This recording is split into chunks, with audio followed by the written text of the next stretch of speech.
เพราะว่าถ้าชิโนไปให้ทั้งในบ้านเพิ่นถือไว้ผัดเงิน9 ล้านผัดยอดมัน14 ล้านมันก็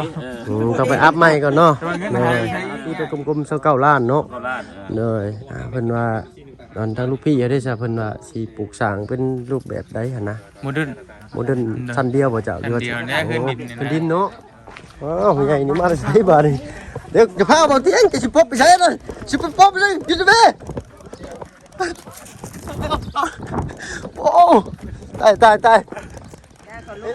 จ้ลูกล่ะ แจ้ก่อนไหม ฮักก็เลยไปน้ำใหญ่บ่บาดนี่พอไปเวียกก็ได้ลูกเด้อ แจ้ก่อน ทางผู้ใหญ่เพิ่นก็ชาเล็กเยอะสุจ้าแล้วลูกสุจ้าก่อนจ้าบ๊ายบายเด้อบ๊ายบายเด้อบ๊ายบายเด้อแหมบอกลูกบ่ไปน้ำพ่อกันจ้ะขอไปหนึ่งข้อไปพอไปดีก่อนไปเวียกกันเด้อพอไปผู้ไม่อยู่ไหนไป มือในคนดีใจ เป็นสีผ้าได้ดิ ผู้ดีใจอันนี้มาผืนผ้ามาขี่รถไปลูกวันนี้ บืนเด้อบืนไปพูดแล้วว่าถ้าลูกเขาได้พูดแล้วว่าไปพี่น้องเนาะมื้อนี้ไปลุงโลดเนาะบ่ได้ไปกู้ภัยใช้เด้อพี่น้องเนาะไปอันทางง่ายเป็นสิพาไปใช้เนาะมื้อนี้ พาไปเยี่ยมน้องแป้ง น้องแป้งอ๋อที่ว่าเพิ่นถูกลุมมันเนาะ งานละ โอ้พอดีเลยพี่น้อยเนาะเบาเตียงเพิ่นก็ไปหันทางบ่เพิ่งก็อยากไปอยู่แต่ว่าบ่ฮู้สถานที่เนาะมื้อนี้พอดีบ่เพิ่งมีโอกาสเข้ามาบ้านช่องเฮือนซ่านเนาะอยู่บ้านคำเฒ่าเองแล้วก็เลยทางอ้ายเพิ่นก็ถือโอกาสนี้ชวนไปพี่น้อยเนาะไปก็ถือว่าจังได๋ก็ไป เบิ่งตัวจริงเนาะ เบิ่งตัวจริงนำกันเลยพี่น้อยเนาะฮึบโอ้เนาะบ่ได้ให้บ่ได้เครียดได้พี่น้อยรถนั่นสิแหละรถกู้ภัยต้องสมบุกสมบันนั่นนี่บ่รุดบ่จันเนาะก่อนอื่นเด้อพี่น้องเด้อ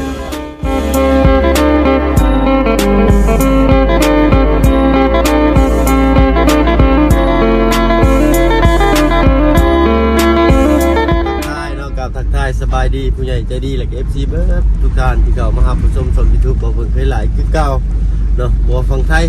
ฝั่งลาวแล้วก็ทั้งฝั่งต่างประเทศก็ยินดีต้อนรับเข้าสู่ช่อง YouTube บ่เพิ่นเคยหลายอีกเช่นเคยพี่น้องเนาะโอ้เปิดภาพมามื้อนี้แปลกหูแปลกตาได้พี่น้องนะอยู่บ้านคำเฒ่าก็อยู่บ้านของบ่เพิ่นเองเนาะพอดีทางอ้ายเพิ่นชวนไปเว้นออกเดทได้พี่น้องเนาะ พาไปอันเบิ่งน้องแป้งเนาะทางว่าเที่ยงเหมือนกับป้าอยู่น้อยโจกเหมือนเนาะแม่เนาะปอนโทรศัพท์ของนอกก็ไม่ได้พี่น้องนะล้มเข่าดังอู้วูกผมมีบ่หั่นว่าหั่นแบบว่าไม้มือสองเดี๋ยวสวัสดิ์ แต่ว่ามีไอ้หักเขาอยู่เนี่ยทางถ่ายโทรศัพท์ เลย มีไอ้หักถ่ายได้ไหมคือบ่ซื้อมือหนึ่งโหลดเป็นเนี่ย นั่นก็ต้องมีเงินเลยแล้วผู้ข่อยมีอยู่ไม้เพื่อนเดี๋ยวกล่องมันตูดมันบ่มีนะอันนี้สิพากันไปบัดโคกก่อนเหมือนบ่ สิไปบันพิน อ๋อจะไปบันพีนจะเบิ่งคนงานพี่เลยเนาะ คนงานเรียบสิออกไปเยี่ยมน้องแป้ง ยังมึงแป้งเลยอันทางไอ้โจไปตอนนั้นว่าได้ไปเห็นอะไรตอนนั้น ไปตอนนั้นไปเบิ่งคดีความเพราะว่ายังบ่มีคนแจ้งให้เรายังบ่มีคนดำเนิน เราเห็นใน Facebook ที่เพิ่นเอาลงหันเนาะมันทารุณกรรมเกินไปพี่เลยเนาะ เราก็ไปเบิ่งน้องตัวจริงว่ามันเป็นอะไรเหตุการณ์ไปถามแล้วก็ได้ มันต้องไปยังน่ะรถขี่เรือบ่เอ้ยเรือขี่รถ ก็ได้คุยกับไอ้เตียง อ๋อทางว่าเตียงก็ไปเนาะ แล้วก็มอบหมายเพราะว่าเขากับศรัทธาบ่กว้างก็เลยมอบให้อ้ายเพิ่น เลยทางบ่เตียงก็เลยได้เข้าไปซอยน้องเพิ่นพี่น้องซอยได้เนาะก็ตามจิตใจศรัทธาของผู้ใหญ่เพิ่นเห็นนั่นล่ะเนาะผู้ใหญ่เพิ่นเห็นว่าได้มันน้องมันคือว่าสิได้มีสร้างบ้านบ่เนาะ แม่นสิได้ทาง ดี นี้ ดีใจนำพี่น้อยเนาะก็ไปเบิ่งตัวจริงนำกันพี่น้อยนะถ้าบ่เพิ่งก็ออกยังไปได้ก็บ่ได้เพราะบ่เพิ่งก็ยังบ่เห็นเราเห็นในคลิปบ่เตียงกับทางกันช่องทางเพจหรือว่า Facebook ของไอ้โจ้เพิ่นพี่น้อยเนาะผู้ติดตามเพิ่นก็หลายได้พี่น้อยเนาะจะเพจเจ้าอะไรก็ โจเปรมบริการลงทอง โจ้เปรมบริการลงทองเนาะบางเทื่อบางทีทางง่ายเพิ่นก็บริจาคโรงศพนี่ว่าคนที่บ่มีนะคนยากจนเนาะ แม่น ก็ ถ้าความว่าฮู้กันจักกันได้เดี๋ยวใดคือทางอาโจนี้เนาะเพิ่นเป็นคนอยู่เวียงจันทน์มาได้มาเอาลูกป้าเนาะป้าของว่าเพิ่ง เมาเพื่อนครับ มาเอาเอื้อยเนาะมาเอาเอื้อยในนามว่าเอื้อยนะพ่อของบ่เพิ่งเป็นน้องของแม่เอื้อยข่อยสันซาเนาะก็ได้นามป้าว่าซั่นซะเป็นป้า ก็เลยเพิ่นว่าป้าโอ้ตอนน้อยๆข่อยก็ไปอยู่น้ำลุงอาดได้ ได้เนาะได้เลย เจ้าต้องเอิ้นข่อยว่า เบาเพิ่งกัน เขาจะเอิ้นเจ้าพี่อ้ายเนาะ แม่ต้องเอิ้นพี่อ้ายก็ได้ก็ได้ ได้ก็ได้พี่น้องเอิ้นพี่อ้ายแบบมันห่างไกลกันเกินไปนะ ได้ คันตามว่าเฮาอยู่กันเอิ้นอ้ายก็ได้แต่ว่าเอิ้นแบบว่าญาติโกโหติกาปู่สังกษาญาสังกสีมารวมกันนี่ต้องเอิ้นพี่อ้ายเนาะ แม่นเลย ว่าซั่นเนี่ยถ้าทางอื่นเนี่ยเพิ่นสิกินหมู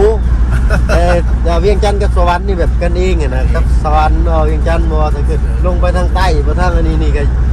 ฮีดได้เนาะอาเจ้า นั่น แม่นเด้อไปพี่หน่อยเนาะว่ากะไรย้ายกันห่างพุ่นแหละผมพ่อกันตามถนนทางสิมีหยังเกิดขึ้นให้เฮาได้ลุ้นได้ชมเนาะพาป้าปาลุงไปเบิ่งพี่น้อยเนาะเปลี่ยนบรรยากาศแน่มื้อนี้พุ่นแหละว่าขึ้นเซโปนก็มื้อวันที่1เนาะบ่วันที่1ก็น่าจะเป็นมื้ออื่นเนาะเพราะว่าทางลุงจันทน์เพิ่นยังเคลียร์เวียกเคลียร์งานอยู่เฮือนซานบ้าน2เพิ่นยังบ่ทันแล้วเนาะเมื่อวานนี่ก็โอ้ย2มื้อพี่หน่อยเนาะ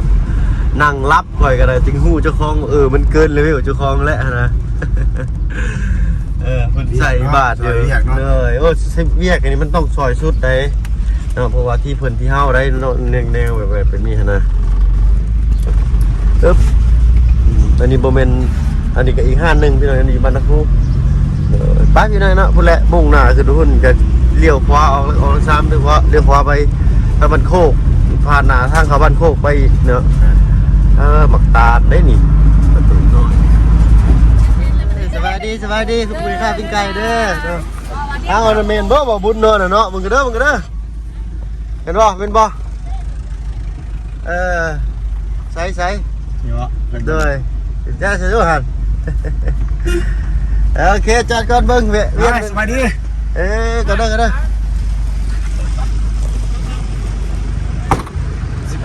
โทษมาพบพ่อทางมาบุญสารวัตรเพิ่นพี่หน่อยเนาะโดยสบายดีจ้ะสบายดีพากันไปใส่ดิ พี่น้อง ไปส่งใส่อ่ะ ตรงนี้รักน้องคนแบบเมื่อปักเท มือปากเชพุ่น นั่น แล้วไอ้โจ้เพิ่นสิพาไปหาน้องแป้ง อ๋อ ยังซอยนี่ เอาอันนี้บ้านงานเกี่ยวกัน เพิ่นฮู้บ่ได้นี่ไม่ค่าขายปิ้งไก่นี่เอาพอดีเพิ่นไปส่งญาติพี่น้องเพิ่นลงปากเชพี่หน่อยเนาะไปกระซั่นค่อยไปก่อนเด้ออันบ่บุญเด้อโดยไปเนาะเพิ่นมาส่งเงินพี่น้องขึ้นรถพี่หน่อยเนาะพี่หน่อยเนาะมาฮอดจอดถึงเลยจังบ่เป็นบ้านเพิ่นแต่ว่ามีทั้งรถลูกพี่พี่หน่อยเนาะรถบ่าวเตียงทองเพิ่นโอ้เสียเป็นเข้าไปเลยได้พี่หน่อยเนาะไปแหละคืออยู่เลิกเติบได้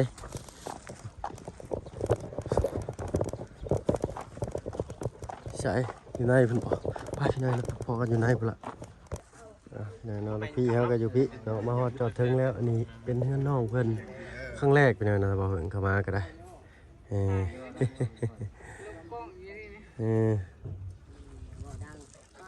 คนซ้ำเติม มันบริคักไปไหนนะบางที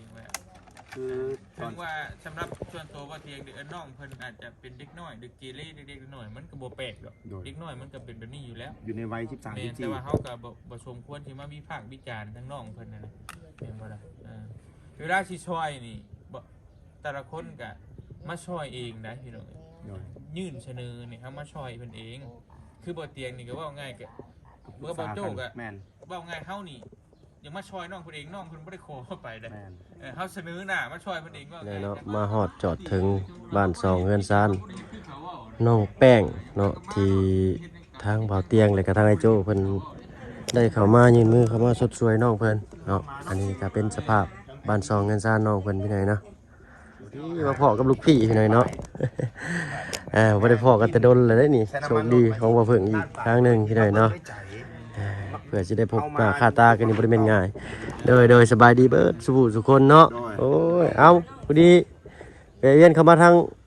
บ้านนกแป้งพี่หน่อยเนาะมาพ่อลูกพี่พอดีเนาะเอากระสิขอนั่งฟังน้ำนี่แหละปะลุงเนาะเอา นาะเสียงจะคอยเด้อปะลุงเด้อเนาะ แต่ว่า เปิดเสียงกัน ข้ามา ดังๆ ด้ เนาะ วยใจมาเฮ็ดด้วยใจก็ได้เห็นแล้วความยุติธรรมของสังคมเนาะก็เพิ่นก็ตัดสินด้วยความถูกต้องตามกฎหมายเจ้าหน้าที่เพิ่นนั่นแหละสุดน้ำเพิ่นนั่นแหละสิหน่อยหรือหลายก็สุดน้ำเพิ่นตัดสินออกมาแล้วเฮาก็น้อมรับเอามีแต่ขั้นตอนต่อไปก็มีแต่เฮานี่แหละดำเนินชีวิตแบบใดบัดนี้พอเฮาสังคมจับตาเฮาหลายด้านเงินคำเฮาก็เพิ่นซอยเฮามาเฮาก็ไปซื้อสิ่งที่มันเป็นประโยชน์ต่อไป เป็นเก่าเพิ่นเข้าโรงเรียนใหม่นี่ แล้วจึง ก็ ว่า เพื่อในระหว่างนั้นเฮาเก็บเงินมันก็ได้อยู่ดอกให้น้องเพิ่นเก็บ โดย หรือว่าจะซื้อกระปุกออมสินมาไว้ดูตัวอย่างเนาะ เออ แล้วก็ให้น้องเพิ่นได้มันให้เพิ่นหยอดเดี๋ยวไว้เพื่อเป็นการเอาไว้เฮียน โด เป็น ย เงินค่าเทอม โดย เดี๋ยวฮอดทุนมันก็มีแล้วต่อไปแต่พยายามยังให้มันฮอดอย่างหน่อยกับม .4 ได้ไปประกาศเนาะเฮาไปเฮ็ดหยังก็ได้เด้ก็อย่าดันให้มัน2 ปียังบ่ได้เท่นะ โดย เออ เนาะไอ้เตียงเขาเว้ากันนี่ในด้านน้องแป้งเฮียนนี่ค่ะอยู่แข่งเขาน่าจะมีทุนการศึกษาสุกยู่คนยากจนอยู่บ่เนาะสิมีอยู่บ่ ตัวเฮียนฟรีก็ เดี๋ยว มี เฮียนปีสิมีอยู่นะ แม่นเฮียนฟรีก็มีแต่ว่าเดี๋ยวบ่เตียงสิอีกสอบถามอีก โดย แต่ว่าก็ฮู้จักครูอาจารย์เพิ่นอยู่ โดยก็คือน้องนี่ก็ฝากอ้ายหั่นแหละ เนาะก็ เพราะว่า รู้จักกับเจ้าของโรงเรียนนั่นใช้ประเสริฐดูซินูเนี่ยเราตอนหนึงเราก็ถามอยู่เราก็มีผู้ใดอยากเรียนแล้วก็แต่บ่มีทุนบ่อย่างนะบ่มีทุน เอาเนาะเขามาแล้วมีมึงยังมาข้างมาต้อนน้องไปดอกพี่น้อยเนาะครั้งแรกเขามาเพิ่งเข้ามาเนาะ มันนั่ง เอาพี่นั่งได้ลูกพี่คอยนั่งตากแดด บ่นั่งนี่ว่าคุยติดตามกับน้องเพิ่นก็ได้บ่เป็นหยังแต่ส ส บาย บายดีแต่อะไร ไอ้เขาตลอดนะกล้องนี่ออกนอกกล้องนี่จังหวะ ใจครับ แต่ละทีย่างเลยบ่นี่ ฮะ ยังบ่ทันกลับบ่ แล้วจักหน่อยก็กลับแล้วยังมีเรียกไปต่ออยู่ใช่ไหม เอาพี่น้อยเนาะครั้งแรกโอ้เพิ่งเข้ามา พูดแล้วมันถึงสิผม แปลกใจเลยพี่น้อยเห็นในคลิปพี่กันโอ้น้องผู้น้อยๆคือจะว่าเห็นเพิ่นพี่ดึกแท้นะครับก็บ่ฮู้ที่ไปที่มาดอกแต่สิมาถามไปบ่รู้เบิ่งพี่น้อยเนาะพี่น้องชื่อว่าน้องแป้งเนาะนี่ก็ปีล่ะ 13 ปีอันนี้เป็นตัวพ่อจะปีแล้วก็ขออนุญาต โมเมนต์65ความจะบอกอะไรจะบอก65แล้ว คุณน่ะเอื้อยบ่เอ้ย แม่นเลย ขออนุญาตจะปีแล้วจ้ะ 26 ปี สาวโอ้ขอจะเอื้อนแล้วน้องก็จะเนาะขอเจ้าเจ็ดเนาะเอื้อนว่าชื่อได้ก็จะ สุกี้ สกี้ เล นะ ย ชื่อเป็นน้องแป้รถจักรีไปได้มาได้ล่ะเป็นอะไรเป็นเรื่องราวกันมือกับปันนั้น วันที่31 เหนื่อย แต่เมื่อเขาดาวน์ เหนื่อยเป็นยังคือว่าไปห้างขบวนหรืออะไร โซ่ว่าตอนนั้นน่ะ เหนื่อย แม่น้องได้ลิ่นน้ำมันที่หาคนใน เหนื่อย ปกติที่ว่าน้องลิ่นนะ จะ แล้วก็มีเพิ่นมีอ้ายผู้หนึงเพิ่นอยากมาลิ่นน้ำน้องก็ว่าโดยอ้ายอยากมาก็มา สบายดีนะสบายดีดูนั่งครับ เด็กเล็กเกิน เอาเร็วเรียบร้อยแล้ว ง่ายมันง่ายเป็นฝุ่นมันสิไหลมาพี่ผมนะ เพิ่นก็มาฮอดแค่นั้นแหละแต่ว่าเพิ่นก็อยากมาน้องอยู่บนใดเพิ่นก็ให้น้องออกมาเปิดเอาน้องก็ว่าโอเคจังไงน้องออกเปิดเอาเลยบัดนี้พี่เพิ่นมากับหมู่เพิ่นเนาะ เหนื่อย 2 คน เหนื่อย แล้วมันเห็นมียิง2 คนอย่างมันหลัง กำลังจะนี้ บ่นั่นหลังอันอ้าย ใช่นั้น แม่ ดูที่ว่าอยากมาเล่นน้องเจ้านั้น แม่ แต่เจ้าได้พูดกับไอ้คนนั้นก่อนว่าก่อนหน้านี้ว่า ยิ่งบ่ได้เด้อนะ แล้วบัดนี้มี2 คนนั่นเนาะแต่สวรรค์น้องทำทำอ้ายเนาะแบบนี้น้องก็ถามไว้ว่านั่นอ้ายได้ส่วนมียิง2 คนนี้มานำบ่ เหนื่อย อ้ายก็ว่าบ่ได้อ้ายบ่ได้ส่วนมาแล้วบัดนี้น้องก็ว่าโอ้ผู้นี้ก็ทุกคนอยู่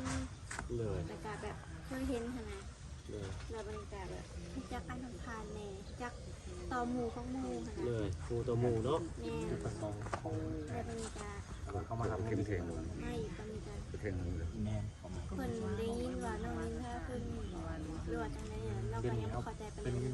เหนื่อย แล้วเพิ่นคิดว่าน้องหาลินทาเพิ่น เหนื่อย แล้วบัดนี้ต่อมาฮอด เอายา ประมาณ บัญชีของน้องแปงเป็นมุมมีแอปธนาคารใส่บอก เจ็ด เหนื่ เนาะ อย เขาโอนกับพวกเขาสิ น้องได้ลงไป อย่างออกกำลังกายกับหมู่4 คน มันมีแต่ทั้งหนองซิโอนเขาเล เตรี ย ยมของ ก็มีแต่ทั้งหนองครับเงินสด แบบนี้ สาวหลานมา น้อง แล้ว ก็ ก็ พาหมู่ไปออกกำลังกายมองที่ว่าทางศูนย์กลางหั่นน่ะ มองที่ว่าเพิ่นตั้งหม้องออกกำลังกายนะน้องก็ไป ทั้งหม ไป ด ได้ปะนี่ ขอบคุณบ่อย มัน กา ก็ ชีเลย ทำแล้วน้องพวกน้องก็นั่งแบบนั่งดิ่นกันหั่นนะ พอมาวันซี ดำ โม่นี่เงิน น้อยหั่น เขา ล่ะ ต้องเอาเงินสดไปมอบงานเลย และปะนี่ก็ ใช่ไหม โอ้กินหน่อยจักนอนรับเลยโอ้ยลองบ่ น้องก็ ตะกี้ เห็ ยังบ่ น รับ ว่าถามโมงหมู่อ่ะจักโมงแล้ว มันต้องดีดวิก เพิ่นก็ว่าเอ้า9โมงเลย เขาชิ้นการเปลี่ยนโอ้วันมาแบบไหน เมื่อไปเพราะว่าดึกแล้ว เจ้าบอกให้อ้ายนั้นเมื่อ การเดือน บอก นี้ ก็ แอปเลี้ยงโทร บอ ศั ก พท์ก่อน ให้หมู่4 คนเมื่อว่าไปเมื่อนำกันปะและวันนี้เพิ่นก็ว่าโอเคกลับก็กลับ รูปได้ และวันนี้ รูปแอปไปซื้อ น้องแล้วบอกว่าพวกเจ้า3 คนย่างขึ้นไปก่อนได้บ่ขอสิย่างไปดำหลังพี่หมู่น้อง3 คนย่างขึ้นไปไกลแล้วหั่นนะ เลย แล้ววันนี้น้องก็ย่างขึ้นไปผู้เดียวแล้ว มัน มี ซื้อ เห็น เป็ เพิ่ น น ซี อ กั อบ ก ไป มา ตอ จาน ก ส่วนเลย ไม้หั่นนะออกมาเป็นแก้งมาเลยผู้ชายผู้หญิงสลับกันเลยน้องบ่เห็นเพิ่นเลยทีนี้ ช่วงนั้นลูก ว่าแบบมันสลับซับซ้อนแหละมันบ่เห็นหน้า เลย แล้ววันนี้มาก็เอาคำ2 คำนะครับตีเลย บ้านเนาะ ตีแล้วเราจังอัดคลิปเลย กูละฮะ แต่น้องบ่ฮู้ว่าในเพจฉัน ก็ยังโชคดีเลยเขาอัดคลิปให้เบิ่ง ถ้าว่าคิดเลยนี่ก็คือสิบ่ฮู้หน้าไปเลย รู้ เนาะ เลย เขียนหนึ่งวิก ก็ถือว่าพลาดขอบไว้เนาะสิ่งที่ตั้งต้องใจ เป็น เสี่ยงทำในการใช้ชีวิตแต่ละน้อง พี่กับ นะ จำไปบนว่า แอป พี่เคยสอนพี่ใจบนวิก อยู่สบายนะ โมเดล ต้ ตา อง ม ให้ ให้ เดียว คนอื่นนี่บอกให้ มั มัน น จะเป็น ถือว่า บ้านพันเมือง มองไว้กัน มัน เล ยัง ย ได้มันจบไปแต่ คนเก่ามันไปยัน1,100เอาไปว่าซี มีแต่ข่าวดีๆเข้ามาเนาะ 4,000 ทำแต่แนวดีเข้ามาบัด พัน เดี๋ยวสิเหยียบที่ได้ว้าวเลย เลยทั้งผู้หอนเคยอยู่ใช้มาก่อนบ่เคยอยู่ใช้มาก่อนบ่ด้วยครับว่าอยู่ใน โอ้ก็อยู่บ้านมาได้แต่ก่อนเลย บ้านใดบ่ ลำพัน โอ้ลูกนี่ก็ใหญ่มาจากบ้านลำพันธ์เลยนี่ บ่ เลย ให้ซ้อหน่อยเอาข่าวเลยจะโทรหาซ้อหน่อย โอ้ซื้อนะ คนนักเสียแล้วแหละ เจ๊แล้ว อยู่ใกล้อันเลื่อนได้ไอ้จังก็เพิ่น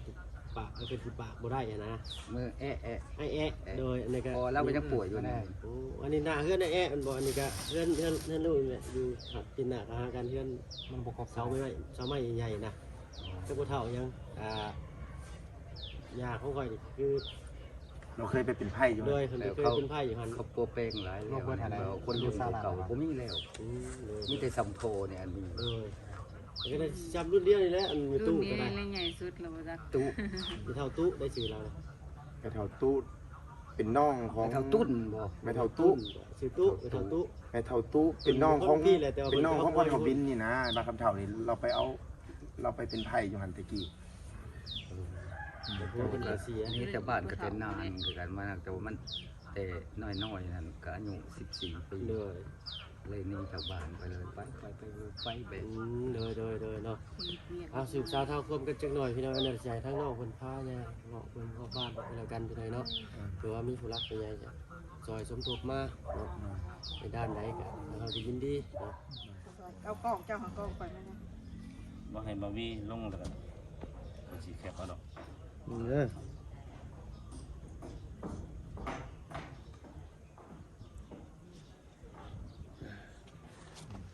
ชูเด็กหนึ่งเด้อเป็นหนึ่งเด้อเอา1 2 ลูกบ่ได้มายืนบ่ ต้องแป้งนะ เอาแป้งมายืน อยากสู้แดดจะต้องหมุนไป ไปพี่ยืนนี่ได้บ่จ้ะเอาอีกก็ได้จ้ะ มันมืดทางนี้อ่ะมันมืด ไป ทาง ทาง นี้ แจ้ง มันปัดทางแจ้ง เนาะ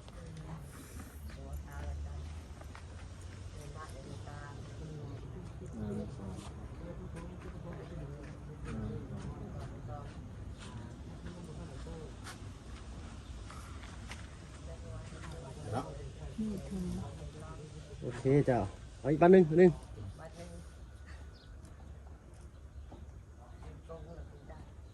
โอเคครับผม มันบ่เห็นมาไหม ได้บ่ ไม่ได้ บ่ได้ครับ ให้ช่วงให้ก็ได้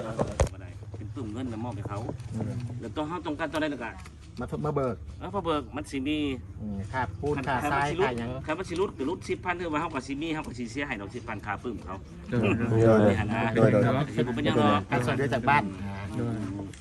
เวลาตัวนี้สำหรับสิสร้างบ้านสร้างเรือนเนาะสร้างเรือนถ้ามีผู้มาให้อีกก็สิเอาไปให้อีกวันนี้บ่มีอยู่บ่มีกินบ่เกี่ยวกับตัวนี้ไหนเอาสิบ่ให้เด้มันต้องได้การจากเพิ่นเลยมาเอาเงินนำเฮาจังสิมอบให้อันไหนตัวนี้เงิน อันนี้ใช่สำหรับอุปกรณ์ก่อสร้างเพื่อนปลูกสร้างโดยเฉพาะ จุดประสงค์ เนาะ ก็จะให้ได้เพื่อนอยู่นะ เลย นี่ว่าไว้ดิเฮ็ดไว้ดิฮะบ่แล้วนี่นะค่อยเฮ็ดไว้ดิ ดีอกดีใจแล้วคันถามน้องๆนุ่ง อ๋อคิดว่าเป็นหลังนี่บ่ ว่าโหไว้ เนาะคนละลังให้หน่อยเนาะเลย แต่บ่ได้สู่บ้านดอกที่นี่สามารถในบ้านของห้องของเพิ่นมาเฮ้ยบ่ข้าวเวียงเรื่องบ่ได้มา โดย บ่ตื่นบ่ยันกัน แล้วก็เรื่องติ๊กมานะฮะ ติ๊กมาติ๊กสมถะแล้วตอนนี้บ่ตื่นสุขไทยไปไทยมาก็บ่ตื่น เพิ่นสอนลุมเพิ่นของแขวงมาสมทบ ถ่ายก่อน ชัดไว้เป็นหลัก แล้วจะถ่ายรูปเลยกันมานั่น บ่วิให้ เอา บ่วิ เป็นห เนาะ ลักเอาเป็นหลักเลยในการ เป็นหลักในการประสานเอาเงินนี่นะ ขอบคุณกัน แม่น นี่ผู้เดียวเดียวสับสน ให้บ่วิ แม่น ผู้เดียว น้องไอบี แต่ว่าสมมุติว่าถ้าเฮาได้มาเฮาก็สิประสานหาไอวีแล้วก็จะนัดมอบ มามอบแบบมามอบให้อันไอวีนี้เนาะ มามอบให้ครอบครัวก่อน เลย แล้วจากครอบครัวแล้วครอบครัวจากมาให้บ้าน โดย เลย เอาตามขั้นตอน ก็มาจากสี่แล้ว แม่น เพราะว่าพอเอฟซีจะ เพื่อเพิ่นบ่ไปกัน เข้าใจว่าแม่นมาให้ตัวนี้ คนเชียร์ เลยเลย แม่น ก็ต้องได้ห้ามมอบให้เพิ่นแต่มอบอยู่นี่แล้วแต่ว่าห้ามสิลงบ้านหัวไปเนาะ เลยจ้ะ เพิ่นนี่จังสิเอาขึ้นมาไว้ให้เพิ่นหรือโฮมไว้ว่าซั่นซะบ่มีเงินเท่าดอกเอาไปสิโฮมไว้ โดยจะเอาเนาะอันเขาอนุญาตเนาะอยากทราบว่าเท่าไรเลยเนาะยอดสร้างบ้านเพิ่นนะเผื่อว่ามีผู้รักผู้ใหญ่อยากสมทบมาเติมอีกเนาะเลย ก็ได้ ทั้งหมด ได้ นะ ชาวล้านนี่ได้ได้ชาวล้านนี่ โอ้โดย ตัวก่อนน้ำเพิ่นก็บ่ได้ไล่แต่ว่ามันอาจจะมีเหลืออยู่แต่ว่าจักล้านบ่อันเนาะเรือน้ำบัญชีจักล้านก็ ฟักกี้อันว่าได้ก็บ่เตียง เรือเดือนจักล้านเพิ่นสิช่วยมาได้ก่อนน่ะในบัญชีเดือนจักล้านตอนนี้ มันยังเหลือ บัญชี 9ล้านปลาย 9 ล้านปลายโดย เบิกครับอันนั้นครับก็ปึ้มเนาะปึ้มเขามอบให้บ้านปึ้มบัญชีนะให้บ้านเลยปึ้มเล็กปึ้มบัญชีนะเพราะว่าต้องให้เป็นเวลาเขาว่าเราดูแลนะ โดย บางทีคนเนี่ยเขาจะโอนมีทั้งเงินโอนแล้วก็มีทั้งเงินสดโดยและถ้าสมมติว่าบ่พอเขาจะใส่เงินในบัญชีมอบให้ซื้อเลยเพราะว่าเขาต้อง อันนี้เป็น ใน เป็นทางในบ้านเพิ่นมายืนยันเนาะมาให้ความมั่นคงแก่ลูกบ้าน 14ล้าน เลย 19,999 โดย ว่าล่าสุดนี่เหลือแต่ประมาณ9 ล้าน 9 ล้านโดย มันต้องไปอัพก่อนได้ ต้องไปอัพสมุดก่อนเนาะ อัพล่าชุดก่อนอย่าง เลย มันเอาปัด แล้วฝากเป็นอัพเลย โดย อันจะได้ก็อันว่า แม่นเพราะว่าถ้าชินุไปให้ท่านในบ้านเพิ่นถือไว้ผัดเงิน9 ล้านผัดยอดมัน14 ล้านมันก็ ต้องไปอัพใหม่ก่อนเนาะ ตัวเงินหายใช้ง่ายอีก ตอนนี้เงิน แม่น เงินสดมีอยู่21ล้านบ่อ๋อโดย20ล้านเลยก็เงินสดอีกเงินในบัญชี9ล้านปลาย เช้า โดยเจ้า